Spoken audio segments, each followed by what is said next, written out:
Chief guest Shri Jagat Prakash Nadda, guest of honor Shri Sampath Chandra Swain, Honorable Minister of State in charge for Industries, Government of Odisha. A round of applause, ladies and gentlemen, as we formally inaugurate. तो उसके मुख्य architect Narendra Modi ji है और फिर पानी की line आती है. Manufacturing will grow 15 times. $1 trillion per capita will remain the backbone of this industry. In PET, from 2 billion bottles a year. Thank you, Mr. Meswani, for your inspiring insights. When Honorable Minister of State in charge for Industries, Government of Odisha.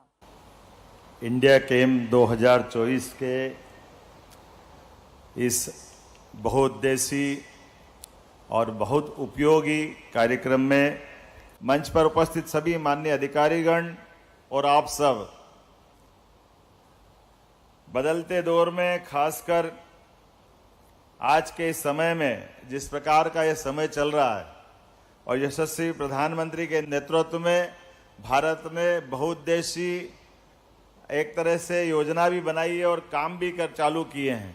और यही कारण है कि 2014 के बाद भारत कहाँ 11वें number की अर्थव्यवस्था पे था और ये 2023 आते आते भारत 5वें नंबर पे आया है. और हमारे सभी प्रदेशों को समान रूप से आगे बढ़ने के लिए यशस्वी प्रधानमंत्री लगातार प्रोत्साहित कर रहे हैं. मध्य प्रदेश को लेकर के मैं कुछ बातें जरूर बताना चाहूँगा.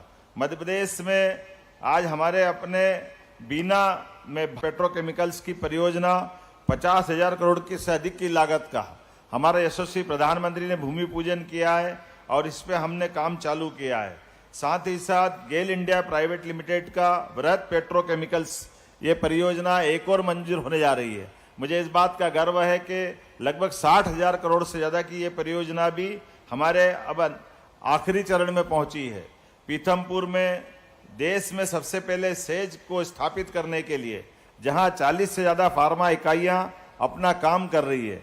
मुझे इस बात की प्रसन्नता है. मध्य प्रदेश में 275 फार्मा यूनिट स्थापित है. प्रदेश में 160 से अधिक देशों को दवाएं निर्यात हो रही है. दवा निर्यात करने में मध्य प्रदेश का स्थान चौथा है.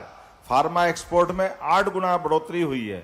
2023-24 में 11,890 करोड़ की फार्मा प्रोडक्ट्स एक्सपोर्ट हुए हैं. देश की टॉप फार्मा कंपनी में से 6 की यूनिट मध्य प्रदेश में स्थापित है. प्रदेश में फार्मेसी और मेडिकल कॉलेजों की संख्या लगातार बढ़ती जा रही है. वर्तमान में 250 फार्मेसी और 35 मेडिकल कॉलेज अपना काम कर रहे हैं. केमिकल पेट्रोकेमिकल्स उद्योग के लिए प्रदेश में अधोसंरचना तैयार है. रायसेन के जिले तामोट, ग्वालियर में बिलोवा में प्लास्टिक पार्क, रतलाम में वृहत फार्मा बायोटेक केमिकल जोन का विकास हो रहा है. झाबुआ के मेघनगर में औद्योगिक क्षेत्र स्थापित कर केमिकल उद्योग के लिए मॉडर्न इंफ्रास्ट्रक्चर, धार के पास बदनावर में पीएम मित्र पार्क, भोपाल ग्वालियर में केंद्रीय पेट्रोलियम रसायन अभियांत्रिकी एवं प्रौद्योगिक संस्थान सीपेट की शाखाएं स्थापित हमने की है. एक के बाद एक लगातार जिस प्रकार से हमारे अपनी सरकार ने भी काम हाथ में लिए हैं. हमने अपनी रीजनल इंडस्ट्री कॉन्क्लेव भी प्रारंभ की है. अभी तक हमारे यहाँ आमतौर पर इंदौर में ही इंडस्ट्री कॉन्क्लेव होती थी.